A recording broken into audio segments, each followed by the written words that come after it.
ભુજ નગરપાલિકા દ્વારા લોકોને પાણી માટે મુશ્કેલી ન પડે તે બાબતે નગરપાલિકાના કર્મચારીએ વાત કરી. હમણાં વચ્ચે 2 દિવસ પહેલા સાપેડા પાસે એક લાઈન તૂટી ગઈ હતી અને આપણે નર્મદા આધારિત જ છીએ. નર્મદામાંથી પૂરું પાણી મળે, પુરવઠો પૂરો મળે તો આપણે વ્યવસ્થિત પાણીની સપ્લાય કરાવીએ છીએ.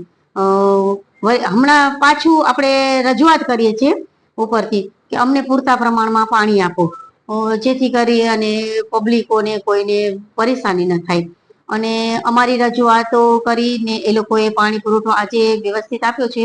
એટલે અમે જેમ બને એમ લોકોની સુખાકારી માટે અમે પાણીની વ્યવસ્થા માટે બધા કાઉન્સિલરો, હોદ્દેદારો બધા ખૂબ જ મહેનત કરીએ છીએ અને પૂરતા પ્રમાણમાં પાણી આવે તેથી અમે વ્યવસ્થિત પાણીનું વિતરણ કરી શકીએ.